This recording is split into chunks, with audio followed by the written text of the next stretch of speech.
बिस्मिल्लाहिर्रहमानिर्रहीम। Let's start discussion on loop of Henley. Loop of Henley क्या है? ये नेफ्रॉन का सेकेंड पार्ट है। पहले पीसीटी पे बात कर चुके हैं। बात करते हैं लूप ऑफ हेनले क्या होता है। इसके दो ही पार्ट होते हैं, या descending limb of loop of Henley या होता है ascending limb of loop of Henley. तो इस पर देखते हैं कौन कौन स्ट्रक्चर है इनमें। ये हिस्टोलॉजी है इसकी, उसके बाद इसकी फिजियोलॉजी, और इसके बाद पैथोलॉजी, एंड पे फार्माकोलॉजी।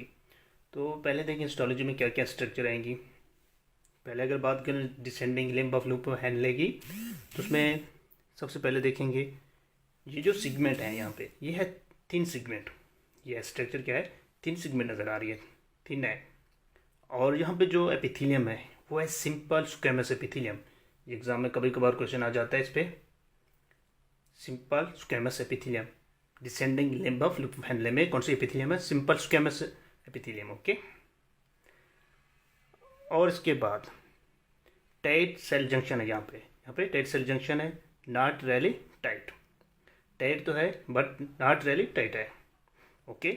अब देखिए descending limb of loop of Henley, इसमें क्या है? इसमें सबसे पहले देखिए यहाँ पे क्या है? Simple cuboidal epithelium.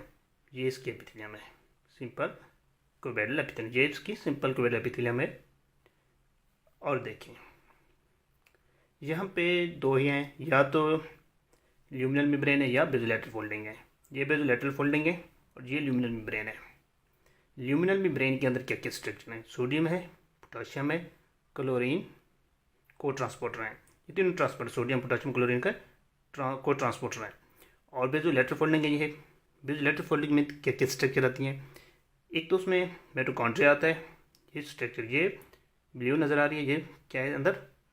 बेज़ोलैटरल फोल्डिंग है। यहाँ पे क्या है? माइटोकॉन्ड्रिया। यहाँ पे ये छोटे छोटे ये, और ये क्या है? माइटोकॉन्ड्रिया। और इसमें क्या है? सोडियम है, पोटाशियम और एटीपेज है। बेज़ोलैटरल फोल्डिंग में चार चीज़ें, सोडियम, पोटाशियम, माइटोकॉन्ड्रिया और एटीपेज। अगर बेज़ोलैटरल मेम्ब्रेन के बाद अगर ल्यूमिनल मेम्ब्रेन की बात करें, वहाँ पे क्या है? सोडियम, पोटाशियम, क्लोरीन के क्या है? को ट्रांसपोर्टर हैं। और ये जो स्ट्रक्चर यहाँ दो बेज़ोलैटरल फोल्डिंग के दरमियान क्या है? कैल्शियम और मैग्नीशियम का पाथवे क्या है? इसको क्या कहते हैं? पैरासेलुलर रूट। पैरासेलुलर रूट, इस रूट से क्या होता है? कैल्शियम मैग्नीशियम की रीएब्जॉर्प्शन होती है। जो भी ब्लड फिल्टर होता है, फिल्ट्रेशन के बाद कुछ एंजाइम्स की क्या होती है? रीएब्जॉर्प्शन होती है। तो अब देखते हैं कौन कौन से यहाँ से सोल्यूट हैं जो रीअब्जॉर्ब होते हैं। और ये जो है ascending limb of loop of Henle, ये वाटर के लिए इम्परमिएबल है because tight junction really tight. यहाँ पे टाइट जंक्शन था, नॉट रेली टाइट था। यहाँ पे टाइट जंक्शन है। और इसके अलावा ल्यूमिनल मेम्ब्रेन लाइंड पे लेयर ऑफ ग्लाइकोप्रोटीन। यहाँ पे ल्यूमिनल मेम्ब्रेन के अंदर ग्लाइकोप्रोटीन की लेयर होती है। और ये पार्ट क्या होता है? Diluting segment of nephron. Diluting segment of nephron कहाँ पे है? Ascending limb of loop of Henle में। अब देखिए अगर हम descending limb of loop of Henle की बात करें, यहाँ पे क्या चीज़ें रीअब्जॉर्ब होती है? यहाँ पे एक वाटर की, ओनली वाटर की यहाँ के पे एब्जॉर्प्शन होती है। वाटर की यहाँ से 25% क्वेश्चन आता है एग्जाम में। Descending limb of loop of Henley से क्या चीज़ रीअब्जॉर्ब होती है? वाटर। ओके। नेक्स्ट देखेंगे ascending limb of loop of Henley से क्या चीज़ रीअब्जॉर्ब होती है? 5 सोल्यूट हैं जो रीअब्जॉर्ब होते हैं। पहले सोडियम, पोटाशियम, क्लोरीन, ये सब कितनी परसेंट रीअब्जॉर्ब होते हैं? ये सारे 25% रीअब्जॉर्ब होते हैं। ये सारे तीनों 25%। और कैल्शियम और मैग्नीशियम कहाँ से रीअब्जॉर्ब होते हैं? ये पाथवे जो पैरासेलुलर रूट कहते हैं इसको, यहाँ से कैल्शियम मैग्नीशियम की रीअब्जॉर्प्शन होती है। कैल्शियम तकरीबन 30% रीअब्जॉर्ब हो जाती है। यहाँ तक समझ आ गई? इसके बाद देखिए इसकी फिजियोलॉजी, ये स्ट्रक्चर है सारी इसकी।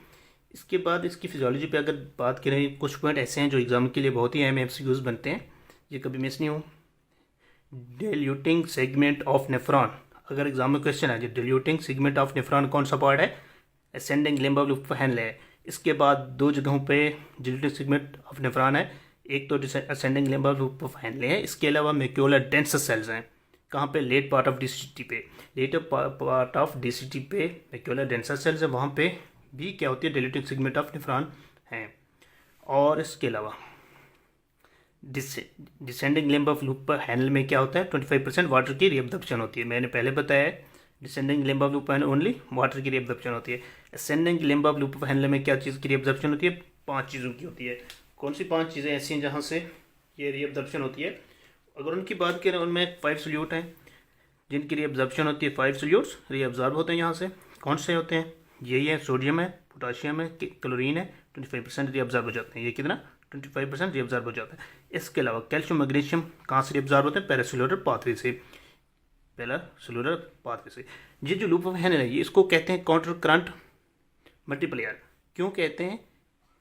क्योंकि ये रिस्पॉन्सिबल होता है किसके लिए? कोर्टिको पेपिलरी ऑस्मोटिक ग्रेडियंट की इस्टेब्लिशमेंट के लिए। किस चीज़ के लिए? कोर्टिको पेपिलरी ऑस्मोटिक ग्रेडियंट की इस्टेब्लिशमेंट के लिए लूप ऑफ हैंडल रिस्पॉन्सिबल होता है, इसलिए इसको क्या कहते हैं? Counter current multiplier. इसके बाद एक जेनेटिक डिफेक्ट है लूप ऑफ हैंडल में, कौन सा है? इसको कहते हैं Bartter syndrome. What is Bartter syndrome? अगर कोई पूछे बैर्टर सिंड्रोम क्या होता है, ये लूप ऑफ हैंडल का डिफेक्ट होता है। कहाँ पे?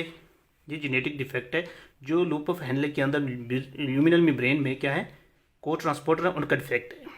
किनका? को ट्रांसपोर्टर का डिफेक्ट है। देखिए आप, genetic defect sodium, potassium, chlorine को ट्रांसपोर्टर का, ये 3 को ट्रांसपोर्टर हैं। इनका अगर डिफेक्ट है जो उसको कहते हैं बैर्टर सिंड्रोम। कहाँ पे हैं ये तीनों को ट्रांसपोर्टर? यहाँ पे सोडियम, पोटाशियम और क्लोरीन का जो को ट्रांसपोर्टर हैं, यहाँ पे अगर डिफेक्ट मिले लूप ऑफ हैंडल में, तो इसको क्या कहते हैं? Bartter syndrome. ये एग्जाम में क्वेश्चन आता है इस पर, ये कभी मिस ना हो। नेक्स्ट, इसके क्लिनिकल फीचर देखें। जब भी बैर्टर सिंड्रोम आएगा, पेशेंट कैसे प्रेजेंट करेगा? डिक्रीज पोटाशियम, क्या मिलेगा? हिपोकैलेमिया। इसके अलावा डिक्रीज कैल्शियम मिलेगी, कैल्शियम की रिअब्जॉर्प्शन नहीं होगी, तो क्या होगी? कैल्शियम में क्या मिलेगी? हिपोकैल्सीमिया मिलेगा, क्योंकि को ट्रांसपोर्टर हैं नहीं है जब, तो इसकी वजह से क्या मिलेगी? कैल्शियम डिक्रीज मिलेगी, हिपोकैल्सीमिया मिलेगा। इसके अलावा हाइपोटेंशन मिलेगा पेशेंट में, हाइपोटेंशन, क्योंकि इलेक्ट्रोलाइट की कमी हो। जब भी इलेक्ट्रोलाइट इम्बैलेंस होते हैं, क्या मिलेगा? हाइपोटेंशन मिलेगा पेशेंट में, हाइपोटेंशन। इसके अलावा सोडियम की मिकदार क्या रहती है? Normal. Sodium will remain normal. Okay. और लूप ऑफ हैंडल में जो डाययूरेटिक्स माल होता है, वो यही इसी के नेम से ही है, लूप डाययूरेटिक्स कहते हैं। इसमें 2 ही ड्रग्स आती हैं, एक फ्रोसीमाइड होती है, इसके अलावा इथाक्रेनिक एसिड, फ्रोसीमाइड और इथाक्रेनिक एसिड, जो 2 ही ड्रग्स हैं, फ्यूरोसिमाइड एंड इथाक्रेनिक एसिड। ये याद रखें, आगे फार्माकोलॉजी लूप ऑफ हैंडल की पढ़ेंगे। आज का टॉपिक इतना, इसमें कोई चीज़ समझ नहीं है तो कमेंट सेक्शन में बता सकते हैं।